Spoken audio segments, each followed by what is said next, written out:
The wait is over. It's time for the crescendo that we've all been building up to in the Spanish Winter Championships 2026, the third and final weekend of the 2026 campaign here at Motorland, Aragon. After some fantastic battles at Portimao and Jarama, the two former Grand Prix venues, we now move on to the Aragon circuit. Motorland is going to welcome all of the fantastic young competitors that will charge and challenge for victories over the course of the weekend. There are three great races coming up over the next 2 days in both the F4 Spanish Championship category and Euro Cup 3. We will start with what is known as E4 in the Spanish Winter Championship. It is the Formula 4 drivers, of course, and the battle for supremacy in that title fight has been very impressive right from the outset. It's been an ongoing contest right from the outset. The battle for the title is still very much alive and kicking, but for the Portuguese driver Noah Monteiro, it's now his turn to take a healthy lead into this weekend after Nathan Ty did so from Portimao to Jarama.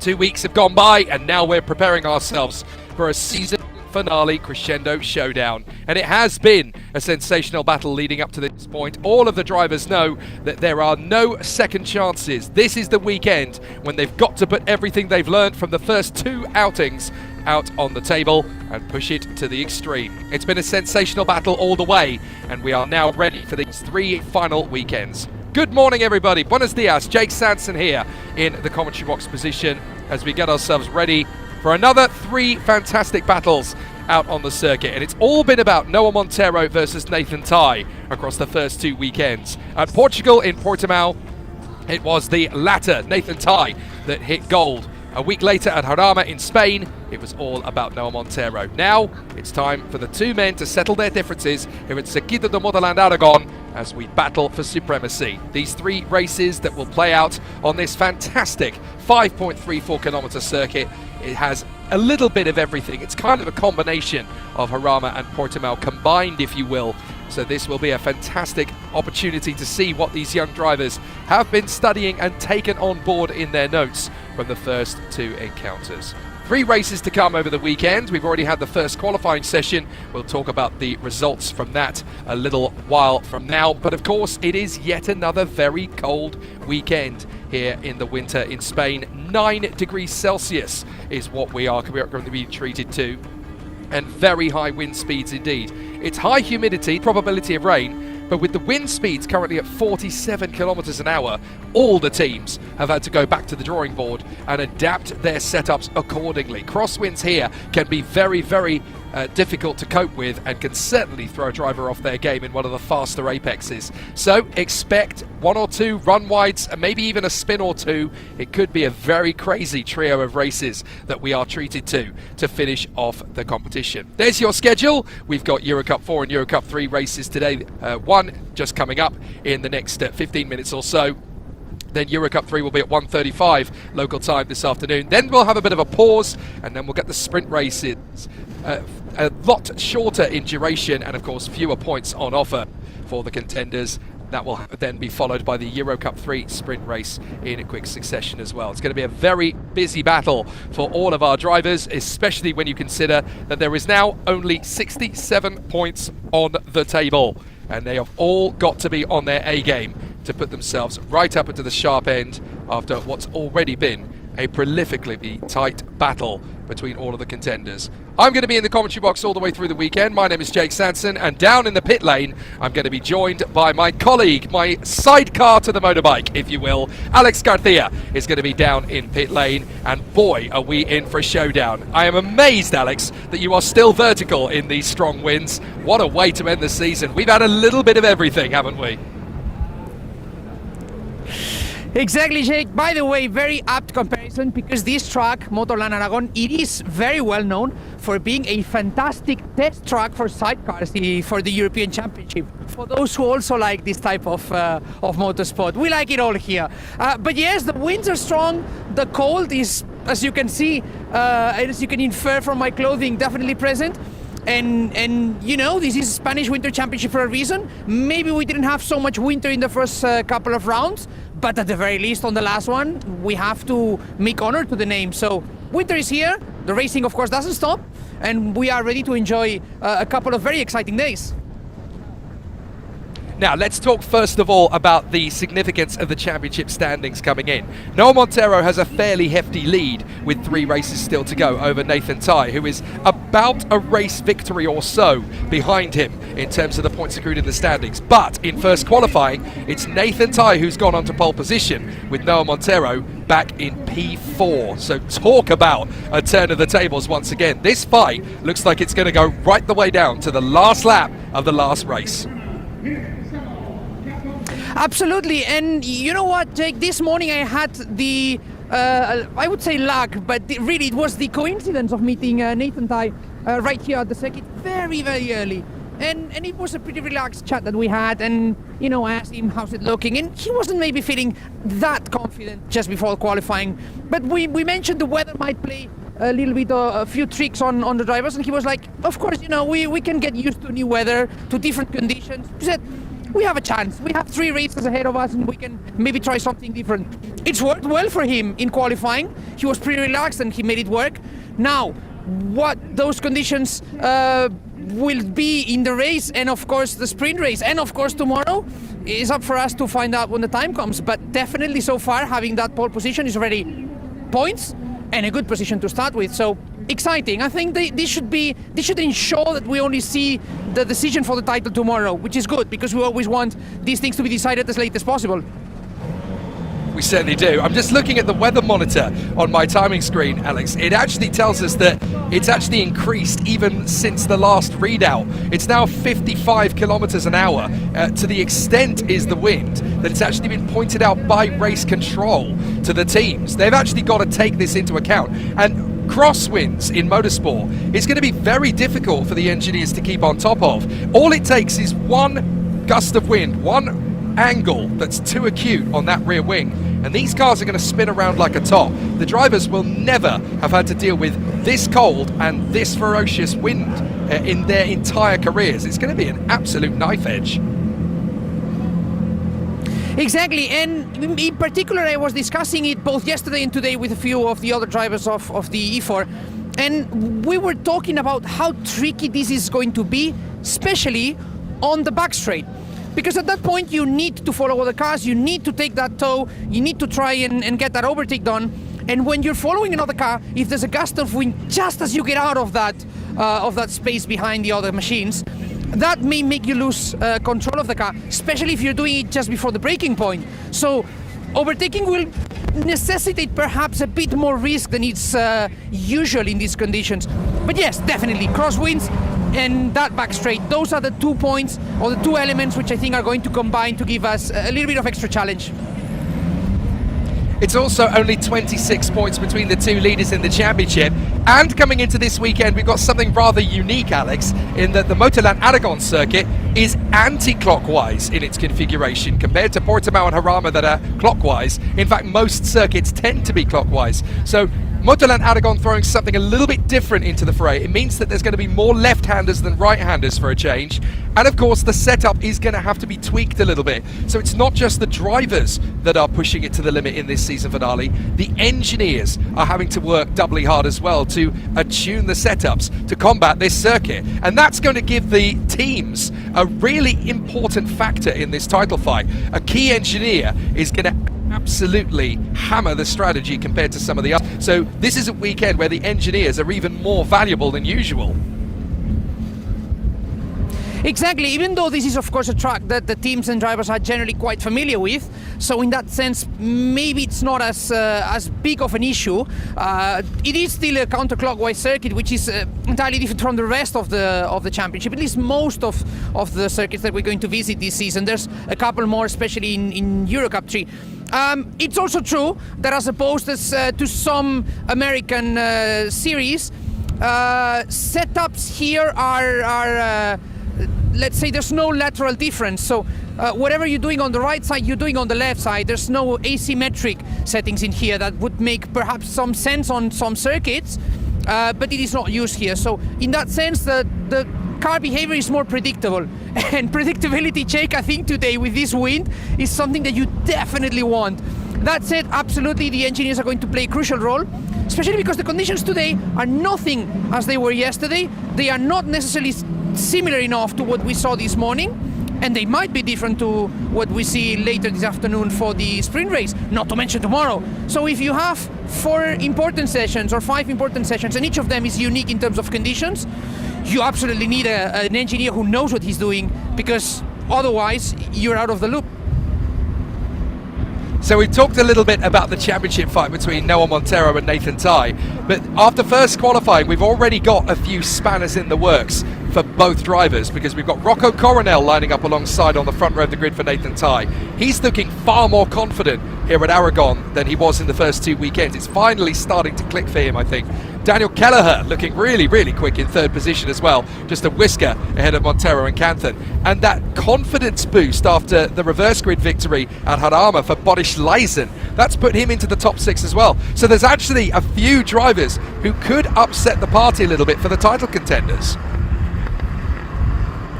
And this is particularly important for drivers such as Nathan Tai, because with that point differential in the championship, he needs to put as many drivers as he can between himself and Noah Montero. Of course, we know that Noah Montero is confident, he's still quick, and just because he's on a pole position doesn't mean he's not a candidate for the victory. But there are some drivers which have been less common in those positions, which means that these are drivers who maybe those favorites for the title don't necessarily know that well. And when it comes to fighting with your rivals, you need to know what those rivals are going to do. You need to know where they're good, where they're bad. You need to know how tight you can walk on that tightrope with them, how much you can dance with them, and how safe they are. Because some drivers, they are more aggressive and they are willing to take more risks when attacking or defending. Those things they'll have to learn on the go. You always need to learn on the go in motorsport, but today is a prime example of that. As you said, I am fascinated to see what Boris Leisen can do this weekend here, because after you get that first win, there's always that confidence boost, and he's proved it once again that this is common in motorsport. It is common in this class, especially when you're starting your car racing career. So fascinating to see. And will he be able to carry that into the regular season? Also something that I would like to keep a pin on, put a pin on. Indeed, it's not just the guys in the top 6 that are worth keeping an eye on either, Alex, because we've had quite a few drivers who have actually taken this first qualifying session and all of the knowledge that they've gained from the first 2 weekends, and they've really kicked it up a gear. In 7th we've got Fausto Arnaldo, so he's going to have a really good shot of a decent result from P7 alongside Renault Francote on the grid. And then we got rounding out the top 10, Mickey Blascos and Simon Bulbarella. That is really impressive from those two rookies, really starting to showcase that their learning curve is getting very quick indeed. And that's one of the things we love about these competitions, Alex. It's the rate of development, it's the speed at which we see these guys kicking on a pace. It's always very exciting to see.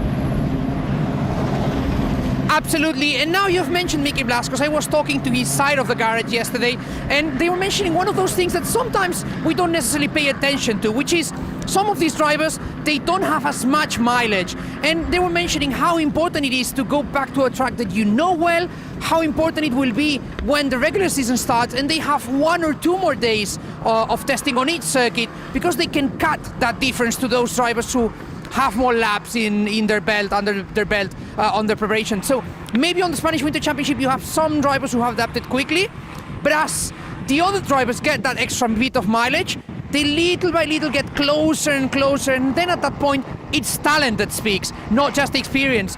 So I think we're starting to see a little bit of that in this last round of the Spanish Winter Championship, and I'm very interested to see how that evolves, of course, later on this season.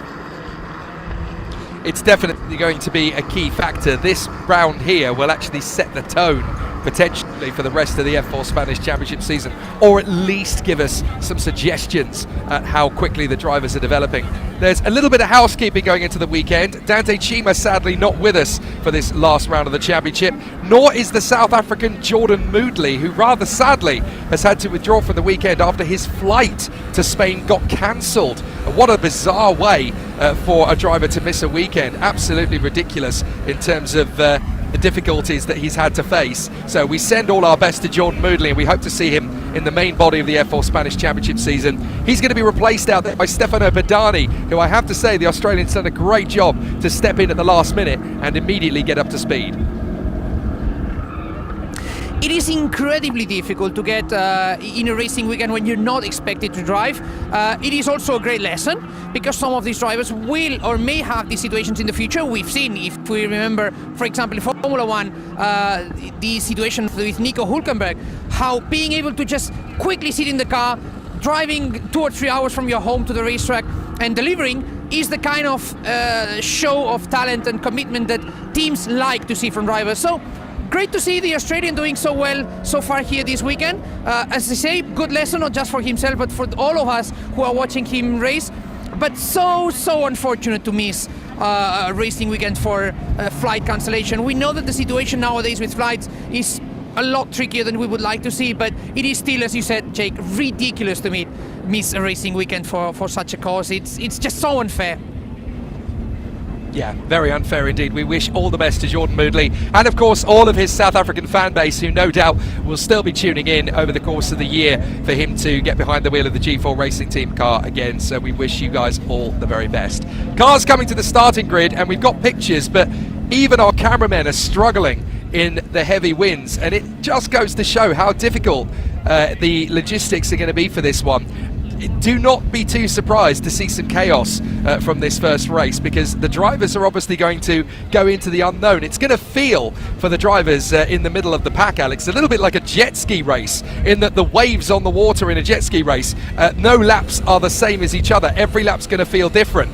And it's kind of going to be the same here, because the second they go through a particular corner, the wind will hit them at a certain angle, at a certain speed. It'll be very different. For this man, Nathan Tye, all the pressure is on him. He's on pole position with Noah Montero back in fourth, and he's got to use this very difficult situation, a very big advantage for him, to try and turn the title fight back round into his favour.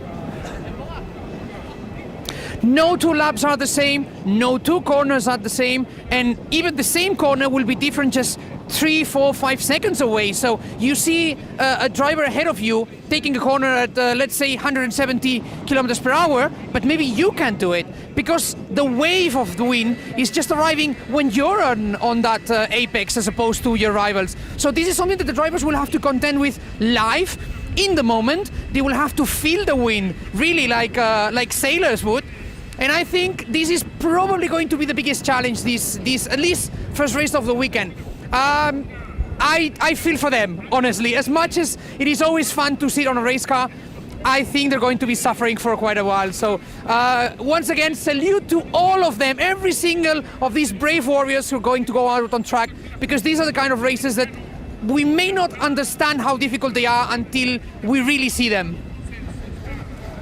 Yeah, the fans are already starting to talk on the live stream about the possibility of snow, because it's been snowing at the Nürburgring. We're already saying, look, we've got plenty enough bad weather to deal with. We certainly don't need snow that works.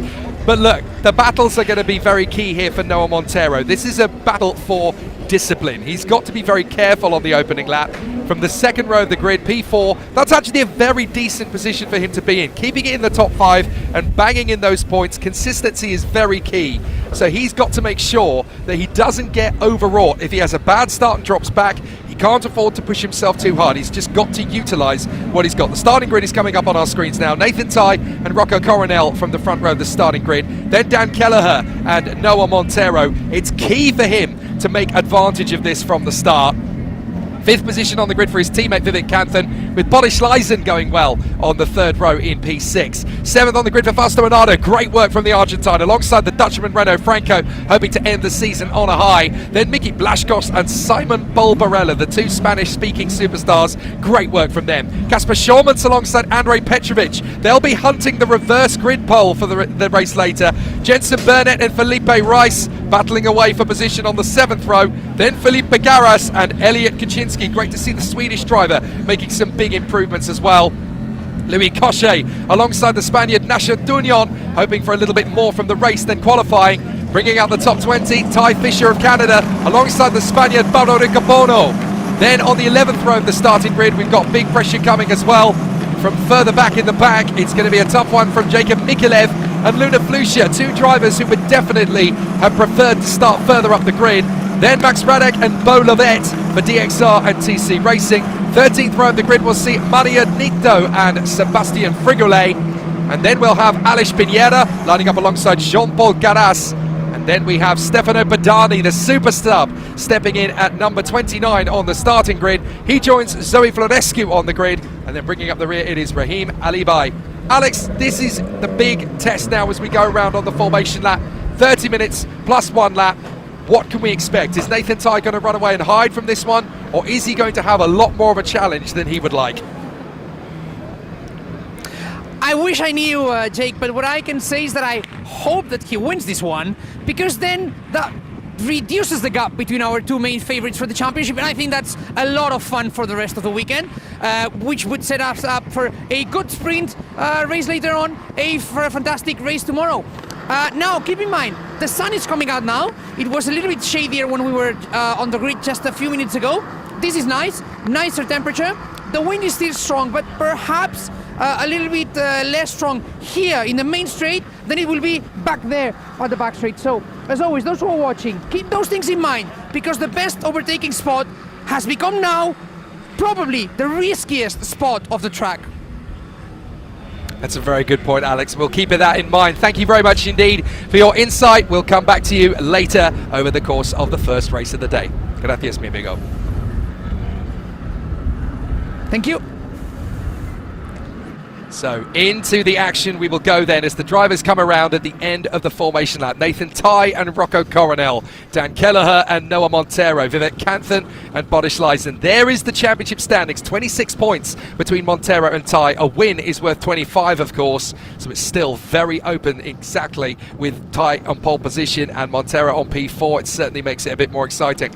Arnaldo and Franco, Blazkowicz and Barbarella in the top 10 for this starting grid. Then Shulmans, Petrovic, Burnett, Rice, Garas, Kaczynski, Koshe, Tugnon, Fisher and Riccobono. Points going all the way down to the 20th position mark. There's still plenty of opportunity with 3 races to go for drivers to rocket their way up the standings. Watch out for the likes of Mikkel and Flusher as well, the rookies outside the top 20, but certainly proving that they're podium finishing material in the first part of the season. So it's going to be an interesting challenge for everybody. They know exactly what to expect from this very tough race, but I would not expect anything other than sizzling, sensational racing. Nathan Tye, pole position. Rocco Coronel, second. Third position for Daniel Kelleher of the Republic of Ireland.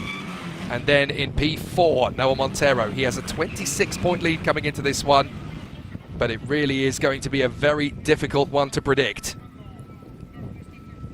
So let's see who is going to get the best of it as the 31 cars form up in position. There is the pole sitter, Nathan Tye. A good start here is critical to keep himself at the front end of the field and look good for those 25 points. He's got to try and find a way to bring that deficit down in the point standings. It's very important to get a decent result on the board early doors. Setting the tone for the weekend is prolifically important, particularly here at Aragon. In these very heavy winds, it's going to need strength, control, discipline and maturity. The final couple of cars making their way onto the starting grid then. The green flag flies at the back, and for the first time of 3, we're going to witness the E4 Spanish Winter Championship. Let's race at Motorland Aragon! Great start from pole from Nathan Tye. No worries at all as Noah Montero is already crowded out by Dan Kelleher as they run to the first corner. Kanthan is trying to come round the outside of both of them. He's certainly got past one, so Kanthan is up into P4 already. I think he may have put Noah Montero back down to P5. Excellent start under the circumstances then for Nathan Tye as Rocco Coronel gets a clear one in second position as well. So as everybody makes their way up the climb, around through to turn 6, up on the left-hander, it's already a very busy first lap as Kanthan finds himself in front of his teammate and he's already looking to try and get his way past Kelleher. Can he dive in? Yes, he's not messing around today. Vivek Kanthan from New York City is already on the warpath and he's got into third position, I do believe. So as they drop down the hill, a great start for the American. We'll double check that it is Vivek Kanthan who's in front. It is indeed, yeah, he's made the launch forward. So the number 22 now finds himself in third position. What a cracking first lap for Vivek Kanthan. He is not going to play second fiddle to any of his teammates on this occasion, and he is going to make himself up a high position as much as he can. So Ty leads, Coronel, Canthan, Kelleher, Montero and Fausto Onado. What a great start from the Argentine. Already Nathan Ty making it a bit of a mistake, and that's going to bring Coronel and Canthan right into the mix. As they battle away for position and drop down, there's a yellow flag waving at turn 12 apparently. So behind us there's already some battles, and Ty is under supreme pressure from Rocco Coronel, who in turn is going to be hassled by Vivek Canthan. It's green flags further back, so we're not going to go to safety car. So Nathan Ty is really going to have the wick turned up as Coronel really opens the taps. Ty manages to come across and past both of them comes Vivek Canthan, but he can't slow the car down, and so he drops back behind the two. Oh, Vivek Canthan got a nose in front and then had to bail out of it. This is a fantastic start to the first race of the weekend. 5 men all dueling for the victory.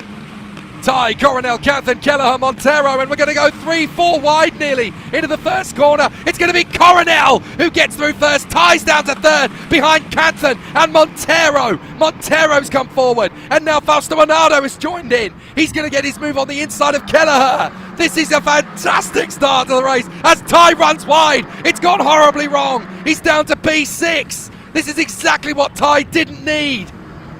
And Nathan Ty suddenly goes from a glorious position at the front to a very difficult position at the back of the queue. Now diving up the inside of Onado, that's a lovely move from Kelleher. Kelleher dives in and manages to get into 4th position. Already there's big opposition from the drivers behind. Who needs safety cars? Just let them race. This is fantastic. Down the drop. Onado is already under pressure here from Shormans and Franco. Lysen is in the mix there as well. Fantastic to see so many great comebacks in this one. Nathan Ty has tumbled all the way to P9, so he's really in trouble. In fact, he's gone worse than that. Ty is dropping. I think he's got a puncture. I'm fairly sure Nathan Ty's got a puncture here. So it's an absolute devastation for Nathan Ty, but Rocco Coronel is under big pressure from Canthan and Montero. Nathan Ty needed to win this race to get himself back level in the championship, and it's gone horribly wrong for the British driver. So as they go down the back straight, it is an absolutely humdinger of a battle as Canthan now puts pressure on Rocco Coronel. They go down the straight side by side. Canthan is going to make sure that Coronel knows for sure he's not going to get the lead. Coronel drifts very deep into the braking zone, and he's going to go very wide, and that's cost him the lead. Canthan takes the lead from Montero and Coronel. Lysen is now in 4th position. What a drive this is from the pole. Boris Lysen having a great race. P4 now in front of Onado. Onado is in P5. No, that's Shormans. So Onado's in trouble. Onado's in big trouble. I think Onado and Kelleher may have come together at the end of the straight. There's yellow flags at turn 17. So yes, that is the end of the straight. So I think Onado and Kelleher may have come together there, as Nathan Ty meanwhile has retreated to the pit lane, and he's definitely got big problems now. His championship could well be up in smoke. Safety car is called. So the safety car does in fact come out, and it's Vivek Canthan who leads the way after all of that. My goodness, what a start to this race. What a start to this weekend. So absolutely fantastic start to the race then for the Griffin Corps boys, as Canthan and Montero have got in front of Rocco Coronel for MP. Lysen, Shormans, Petrovic. What a drive back this is for Petrovic. From 12th on the grid to P6. Then Dunion, Blashkos, Kaczynski and Philippe Caras. Well, there is Dan Kelleher off the circuit. So clearly the incident he's had with Fausto Onado putting him out of the race on the spot. I'm fairly sure that Louis Cochet has come into the pits as well, and I think Pablo Ricabono has hit trouble. Ty has come back out again. So Ty is back on the circuit. There is Fausto Onado, stationary. Devastating, I'm sure, for the Argentine. It was having such a great race, fighting in the top 6, but it's all gone horribly wrong. Now, I don't know why he can't get going again. Maybe he's hit damage to the rear suspension, whatever it is. But there is the safety car ready to collect Vivek Canthan, Noah Montero and Rocco Coronel at the front end of this field. And my goodness me, is it going to be a ripper of a race when we get started again. 3 retirements by the look of it. Cochet has not come out of the pits again after visiting it. And then Fausto Onado and Dan Kelleher are out on the spot, and they've already lost a lap to the entirety of the field. So the safety car has been instructed, as have all the drivers, to keep on the right-hand side at turn 17, and that's why. So that has obviously caused a bit of a headache for the drivers. I wonder what on earth happened to put them in that position. That's on the run to the final corner. So that's not quite at the end of the back straight. That's on the next right-hander before the pits. A very unusual place to have an incident, but if two drivers are going for the same bit of race circuit, neither's going to want to yield. And unfortunately, if you've got two motivated racing drivers who want to get the victory, sometimes there's not quite enough room to play with. So the big news story is that Vivek Kanthan leads his teammate Noah Montero with Nathan Tye back in 28th position. Safety car cam once again. Great to ride on board with the boys from the safety team here at Motorland Aragon. Great work in these very cold conditions. Don't forget it's 8 degrees Celsius out there. 59% humidity. The track temperature is only going to be about 18 or 19 degrees Celsius or so, and the wind speed is still at about 55 kilometers an hour. It is an incredibly cold day. So the competitors are certainly having a very solid race of it, but Nathan Tye being down in 28th and Noah Montero now in second position on 26. Well, that is a big game changer in this competition. We're gonna have to try and do some maths here very quickly, but I've got a suspicion this could even be the title victory for Noah Montero. Now, Tye got the pole position, which of course comes with 2 points, so that drops the gap down to 24 rather than 26. But with 18 points on the board for Noah Montero, plus 18, if he scores 18 plus the 24 points lead he already has, that would mean he now leads the title race provisionally by 42 points. And by my mathematics, that is uncatchable. Because of course there will be 35 points left in race trim, and there will still be another 5 points on the table in fastest lap trim. So if it does finish like this, then Noah Montero wins the title at the end of this race. That's what it means to the Portuguese driver. A puncture for Nathan Tye now is just about as catastrophic as it could possibly be. And Nathan Tye is obviously now trying to recover at the back of the field and rejoin the queue so that he can at least try and make some headway in this race. But for the title fight to carry on, trying to make up the order as to how difficult things are obviously going to be to make that happen. So 24 points is currently the gap. But if Montero scores 18 and Tye doesn't score at all, the gap will be 42. And there are 37 points available at the end of this race with the 2 races we've got left. So that means that effectively to keep the championship alive, Nathan Tye is going to have to work his way through the field and finish 6th at the minimum. So even if he gets into the points, he's got to finish P6 or better to keep the title fight alive if Noah Montero stays in second. If Noah Montero does overtake Vivek Kanthan and then get into the lead of the race, that would put him 49 points clear, taking away from fastest laps or whatever. And that means then that to keep the title fight alive is impossible for Nathan Tye. It's actually not doable. Even if he came through to finish in second place, the gap would be 31, and pretty much the title would be over. So I would suspect that this is just about as horrendous a moment in Nathan Tye's season as it is possible to get. But if Nathan Tye finishes where he is and Noah Montero finishes where he is, then the Portuguese driver is going to win the title before we even get to race 2. So, very difficult situation then for the British driver Nathan Tye, but the man in front of Noah Montero is not going to want to concede this lead. In the world of E4, you do not concede to your teammate. There's no teams championship. There is Nathan Tye at the back of the queue in 28th position, and he's only going to have 18 minutes to try and get himself back into a championship contesting position. It's not even about winning the championship anymore for Nathan Tai. It's about keeping the title hopes alive at this stage. So it's looking pretty tricky, that's for sure. The other thing to take into consideration is that at the end of this race, the nearest opposition for Noah Montero might not be Nathan Tai anymore. It might be Vivek Kanthan. If he gets the win, of course, he'll be on 78 with Noah Montero on 108. And that means that actually Nathan Tai will be out of the championship fight, but Vivek Kanthan will be back in it. So Noah Montero would not be the champion in race 1, in fact, if Vivek Kanthan stays in front of him, because Kanthan will be 30 points back with 37 available. So the American could actually keep his dreams alive by beating Montero. So you're going to see a fight between these two on the restart. Kanthan wants to win the title as much as Montero does. There's going to be no team orders whatsoever.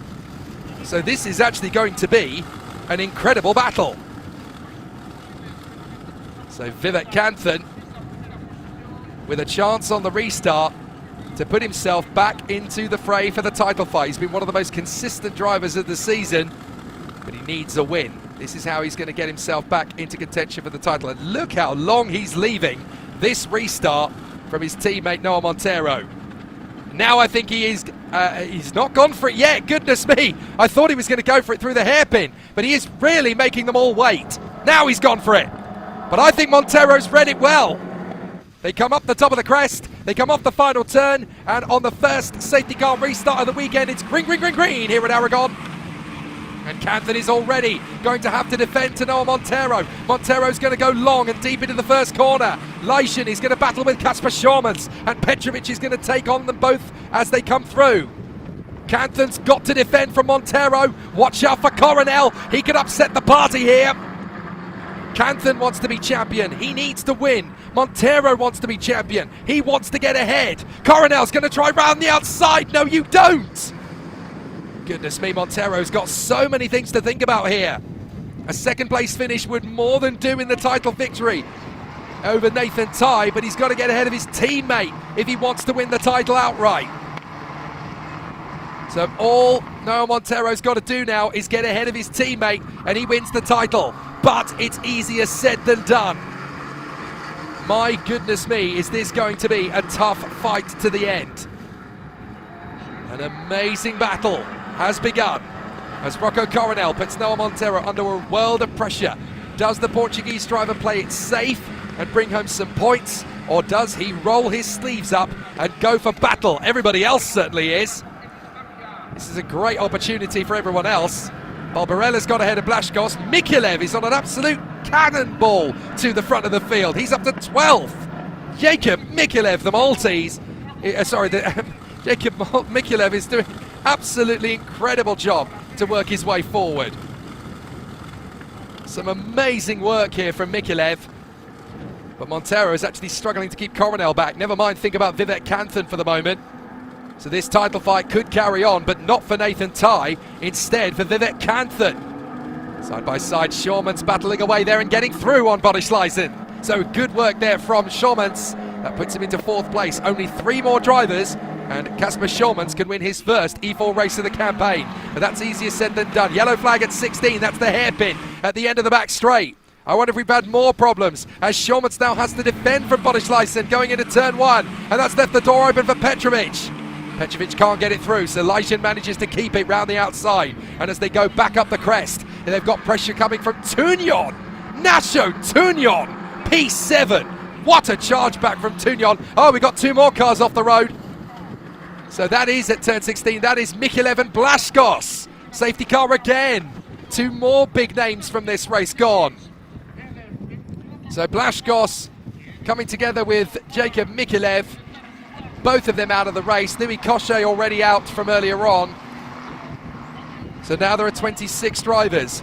But tell you what though, fans, Nathan Tai is not giving up. We've just gone to safety car on the first end of the full lap, and Nathan Tai is already back up into 18th place.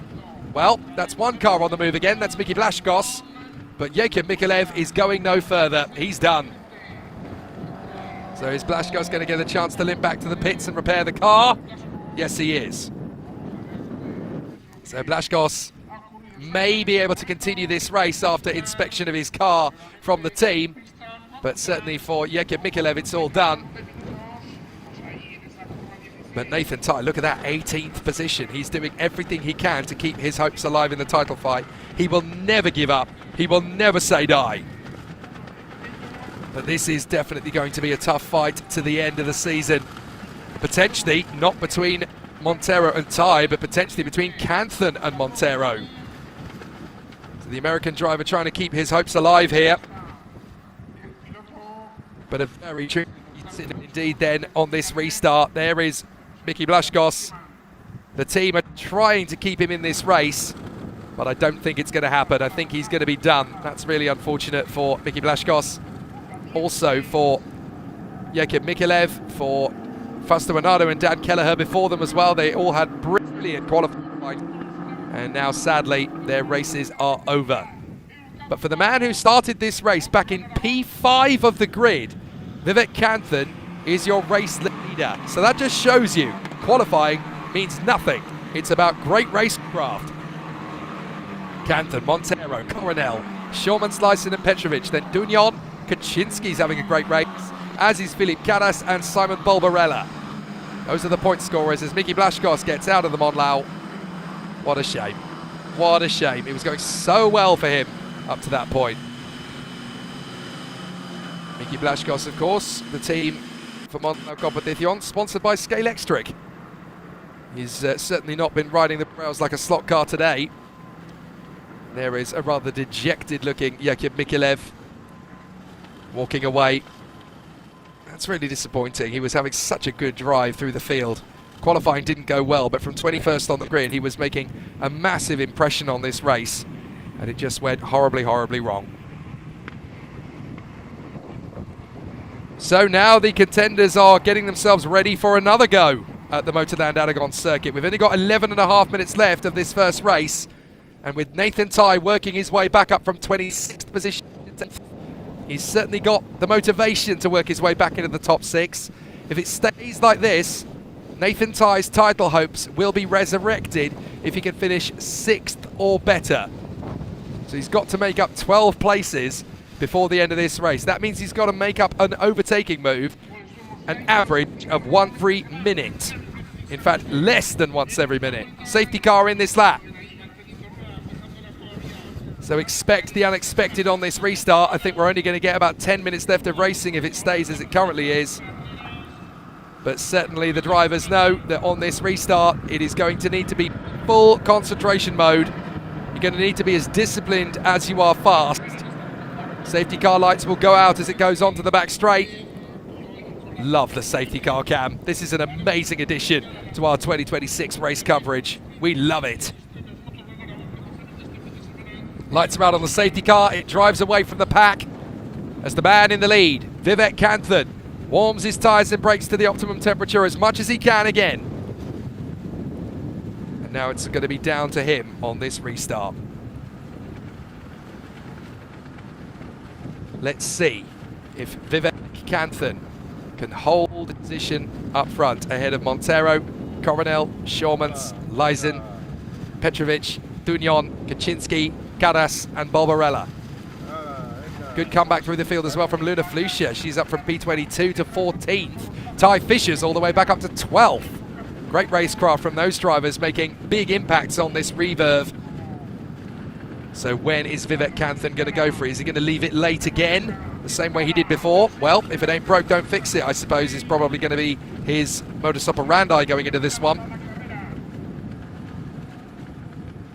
So let's see what we get from this restart. Canthan's backing up the pack big time. Still keeping them back. When does he go for broke? He's got to keep them guessing if he wants to make it work. It's in the background. That is Fausto Bernardo's car being recovered. So we get ourselves back into the hunt once again, and Vivek Canthan is waiting. Noah Montero and Rocco Coronel could be on the warpath straight away. So do watch for Shawmans and Lyson. It's going to be a fantastic restart as we go back to green racing again. It's green at Motorland Aragon. Watch for Coronel. He's going to be hungry on the first turn of Noah Montero. Shawmans is going to try and come around the outside of him as Pedro Tunion Hills through the first corner. Up the crest, and Canthan's got an absolute dream start.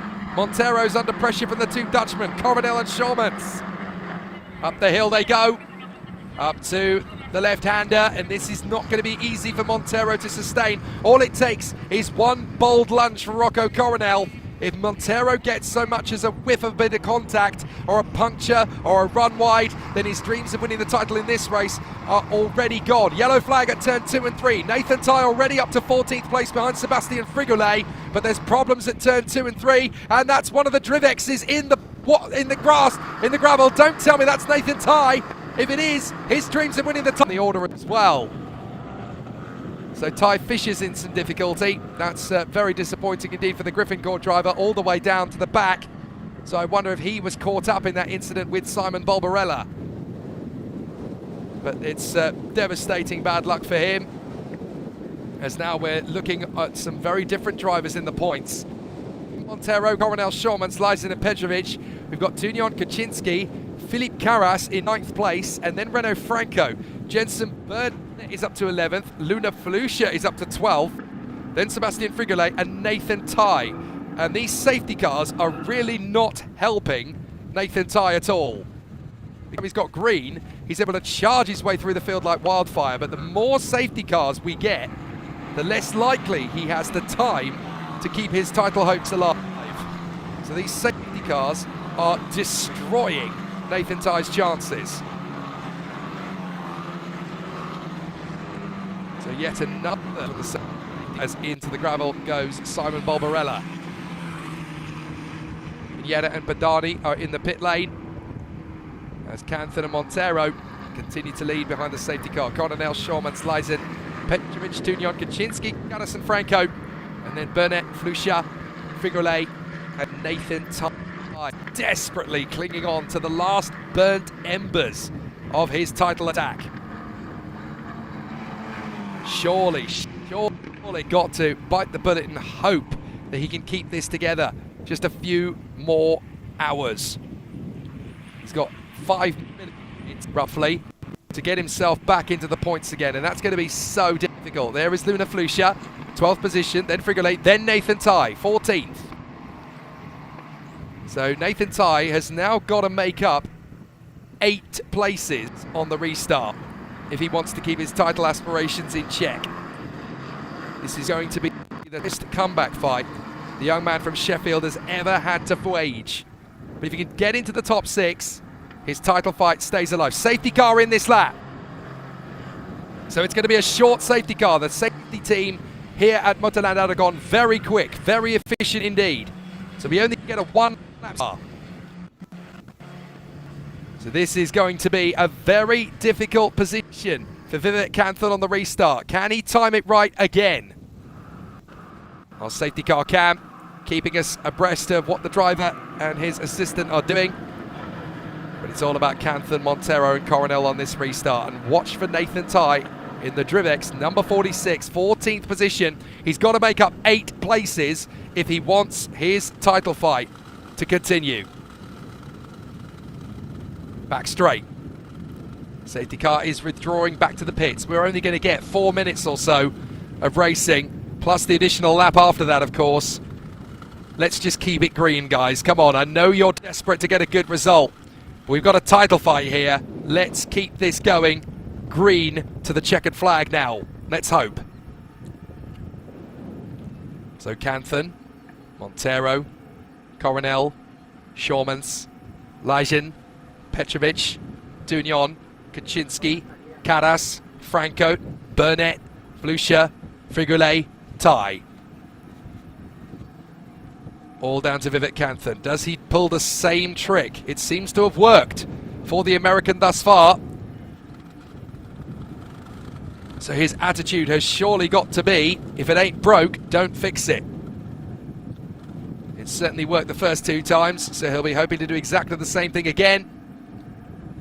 And he's going to be working on this restart to make sure that this turns into a race victory. So 3 minutes left of the race. This is going to be a sensational battle to the last as the drivers are looking for another fantastic duel. that will conclude us out. Here we go, Vivek Kanthan's dropped the hammer. He goes for it.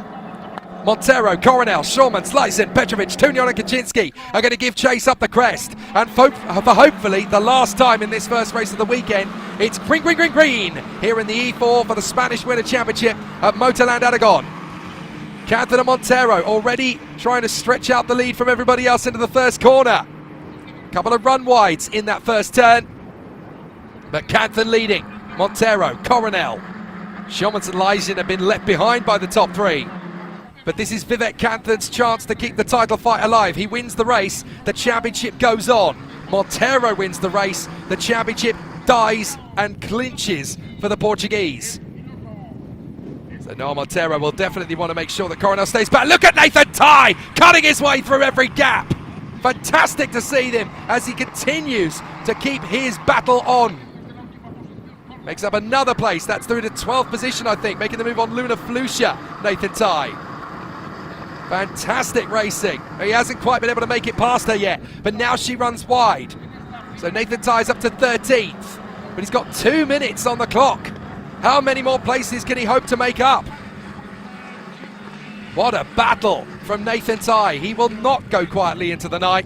He will not concede defeat. He will push on until there's nothing left to fight for.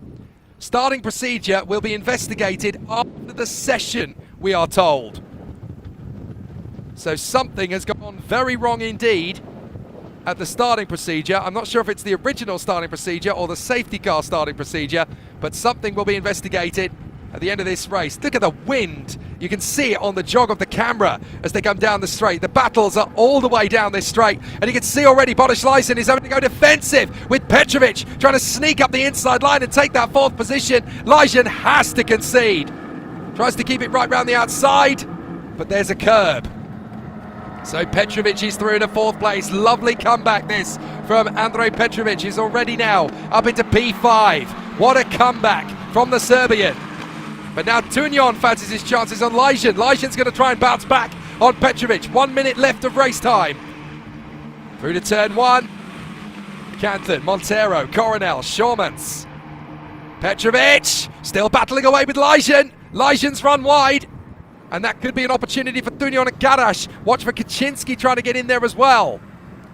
And now Montero has dealt with Rocco Coronel.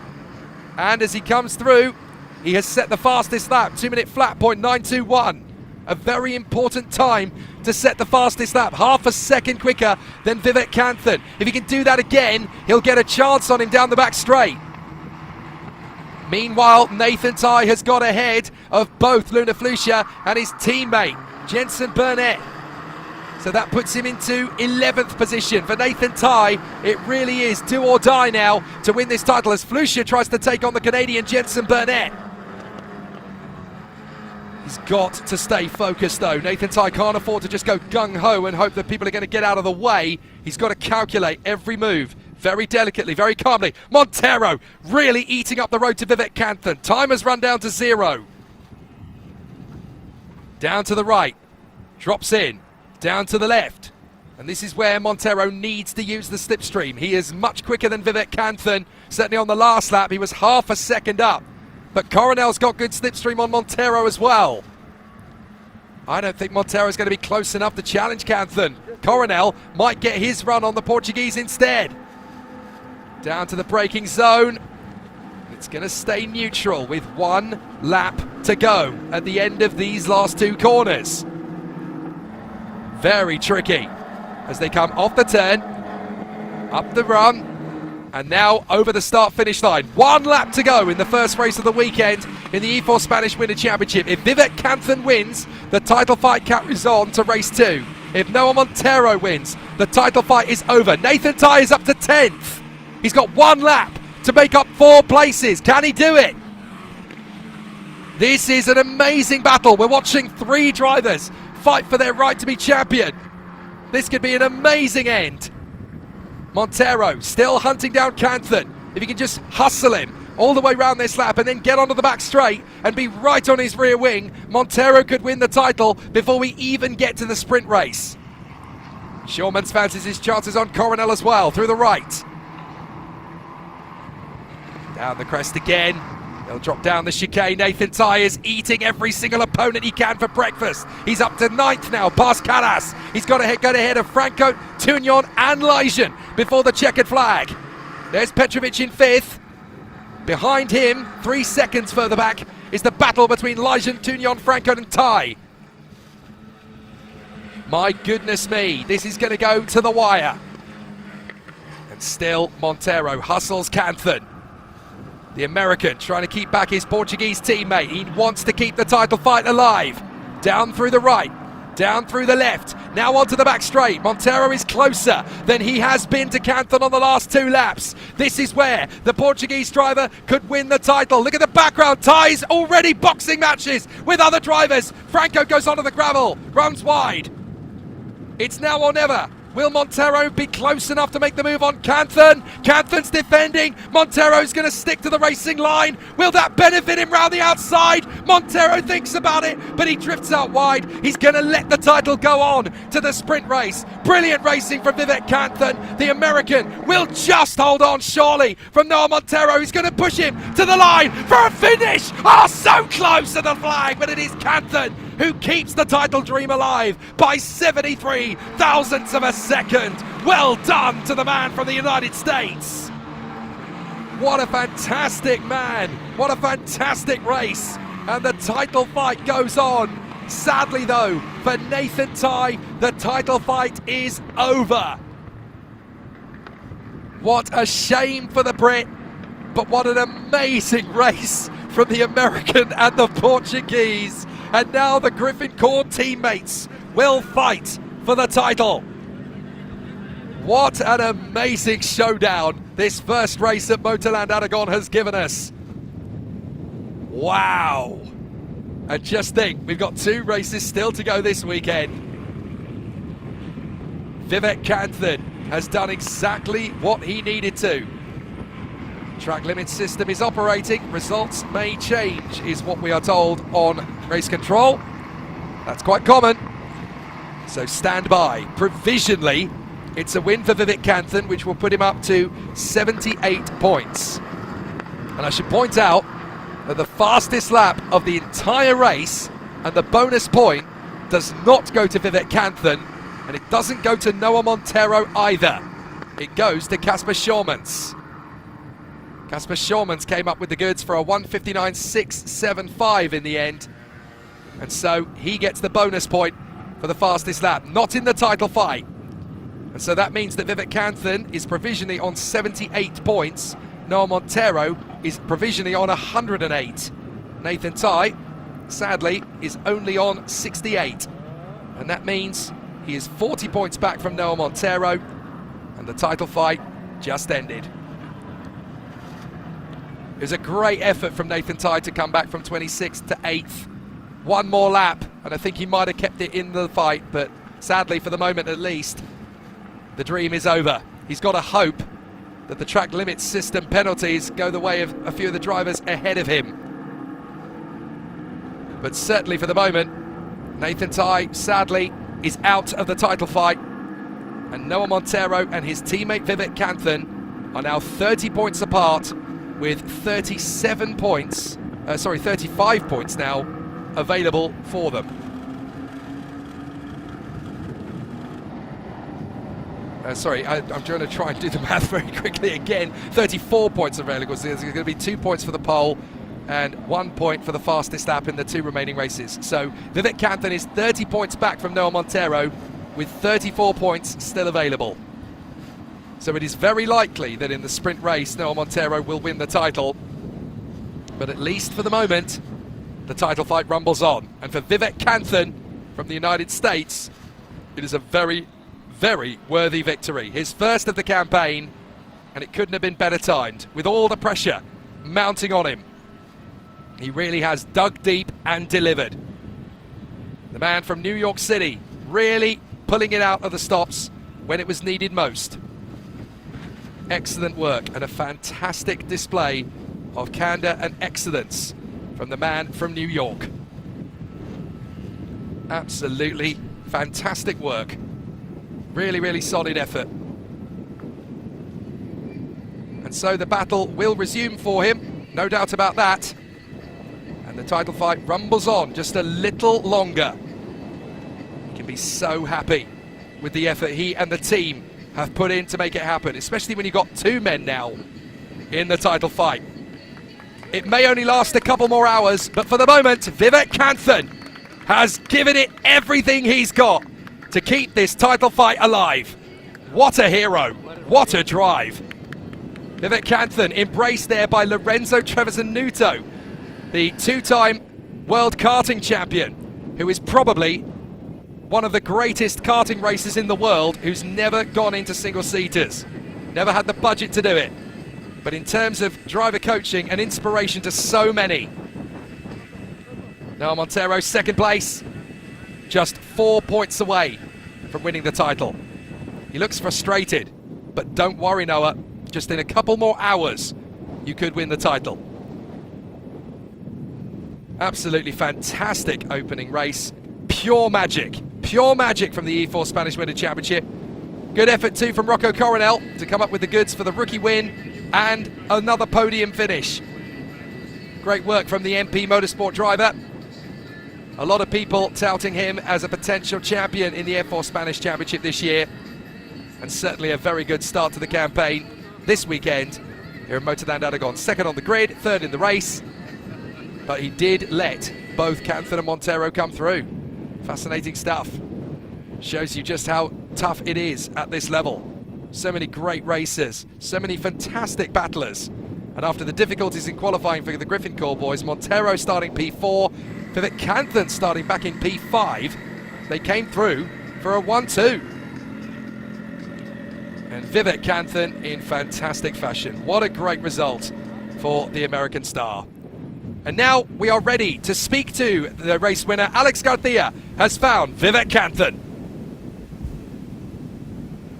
Vivek Kanthan, finally that race win. It has been coming for a long time, hasn't it? Yeah, I mean, it was quite a race. We obviously had to do with 3 safety cars. It wasn't easy, but in the end we had amazing pace from the start. Managed to take everything there, and yeah, it was fun. It was a lot of fun. And the pressure was on until the very last corner, really. How did you manage that?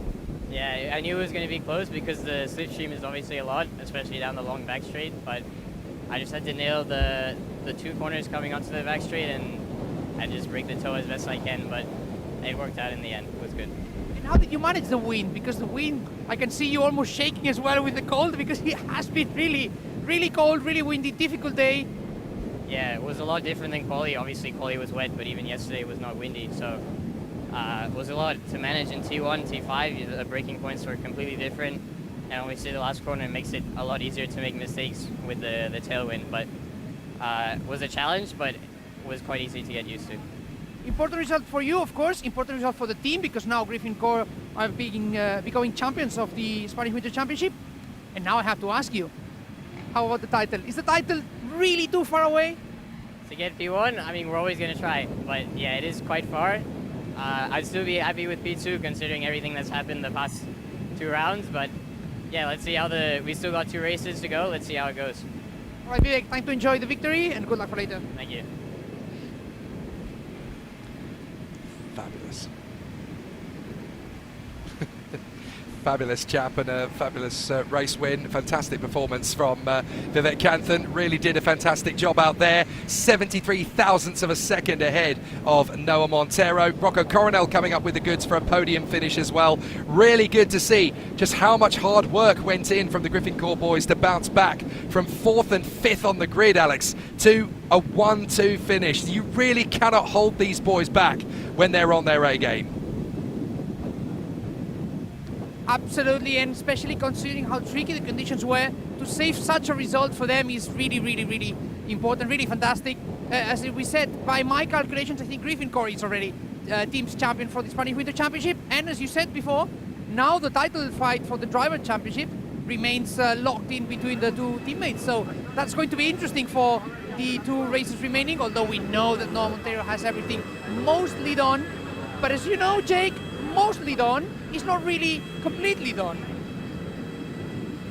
This is the thing with E4 Spanish Winter Championship, 2 races still to come in these cars with these drivers. You can never rest on your laurels. You can never expect to get the job done easily. Everyone will always give you a very big challenge indeed. I have seen these competitions in F4 where there's only been 1 point to secure it, and then they lose the championship by a couple of points. It's happened. You cannot rest on a big advantage. You've still got to do the hard work. And clearly, both Noah Montero and Vivek Kanthan want this. They're going to be starting on the grid together again, don't forget, for the reverse grid. So all Montero has to do, in theory, is stay next to Kanthan. And the difference in the points between the two of them in the last race is not going to be particularly large. For Kanthan, he's basically got to win the race and hope that Montero doesn't score. So it's a lot more for Vivek Kanthan to do than it is for Noah to do. Exactly. Looking at the points difference, really, it's one of those situations where it would have to be too many things going on for it to happen. But we also know that drivers are ambitious, and a driver who's quick and wants to win as much as Noah Montero does might at some point take some risks that put him in a position where things can happen. Now, doesn't mean it will happen, and it shouldn't, and we don't certainly hope that they will happen. But motorsport is unpredictable sometimes, especially when the conditions, as you can see, now it gets a bit cloudier, now the sun comes out, now it's cold, now it's windy, now it's raining. We have some possibility of rain late this afternoon, so we keep an eye on that. So that's all really there is to look at. Weather first, and what these boys and girls give us later on, because I think so far, Jake, it's been pretty exciting. Maybe a bit too much safety car, if you'll allow me to say, though.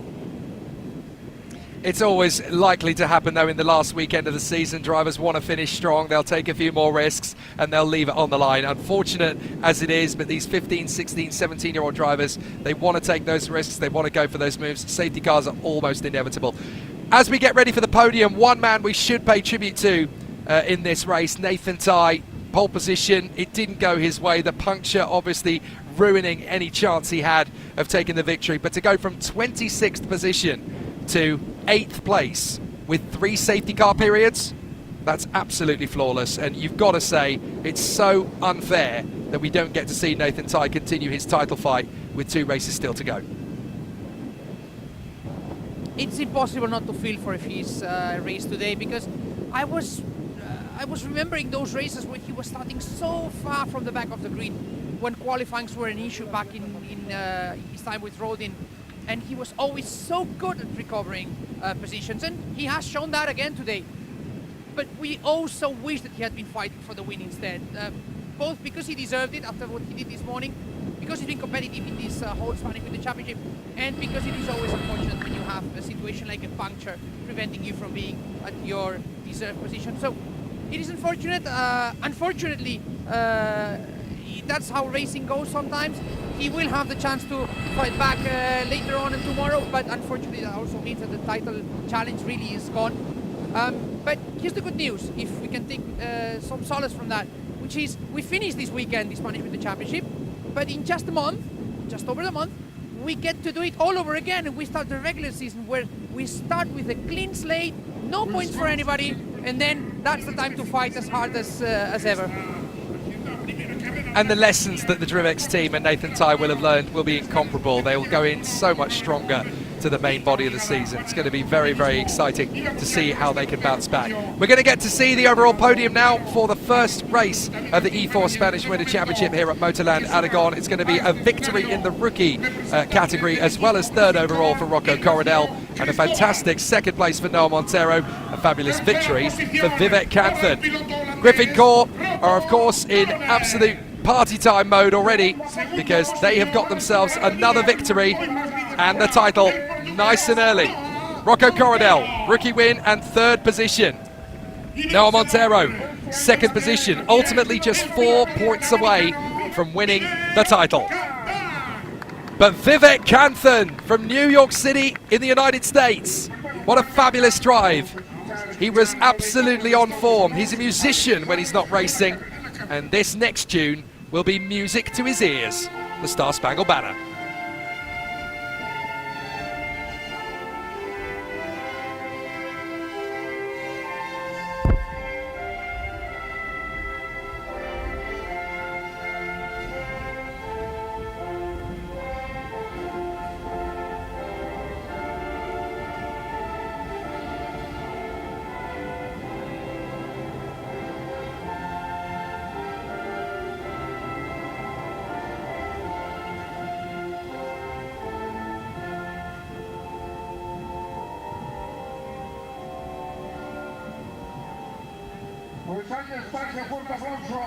A fairy tale result then for Vivek Kanthan and the Griffin Core team. A brilliant, brilliant drive from the American when all the pressure was on him to get it wrong and make a mistake. Had he slipped, Alex, that would have been it. The title would have been gone. Montero getting through and the job would already have been done. But when all the pressure was on Vivek Kanthan, it was on him to get the mistake. It was on him to mess up, but he didn't crack. He was so strong. He was so resilient to all of the opposition. Amazing on all three restarts. He deserves this chance to be in the title fight. Absolutely, and to be honest, I think he has been a little bit more unlucky than sometimes we have kept in mind. We have talked a lot about Rocco Cornell's bad luck, but Vivek Kanthan has always been one of the quickest guys in this Spanish Winter Championship. Even last year, he did a very, very good campaign as a rookie. So I think he's prepared to fight for the win. He's prepared to fight for titles. He is in that title fight. And even if he doesn't make it, as you said, he should be very happy with that second place if he seals it. And that'll be a lot of lessons learned for the remaining of 2026. So keep an eye on him because the man from New York wants to make a mark in Europe. I tell you what this does tell us, Alex, is that this main body of the championship, the F4 Spanish Championship, when we kick off next month, we're going to have 3 amazing title fights, maybe even 4, from Kanthan, Montero, Tai, and probably Rocco Coronel as well, once he gets his act together. They're going to be fighting for the title, and it's going to be magnificent grandstand motorsport for us. Gracias, Alex. Thank you so much for being with us. We'll catch up with you ready ahead of the Euro Cup 3 race coming up very shortly. Looking forward to it. So the boys have got busy with the fizzy here at Motorland Aragon, and we will now turn our attentions to the E3 battle. Euro Cup 3 will take to Motorland Aragon very shortly for more Spanish Winter Championship action. The news headlines here at the E4 race are very simple. The title fight ain't over yet, boys. We've still got Vivek Kanthan versus Noah Montero with 2 to go. All the best action on your screens now. And of course, there's more where that came from as we have the sprint race for E4 coming up later. In just a short while, Euro Cup 3 begins their title crescendo. From me, Jake Sanson, from my colleague Alex Garcia, and all of the team at the Kill Eye, thank you so much for watching. We'll see you again for more E4 action this afternoon and for more Euro Cup 3 action right around the bend.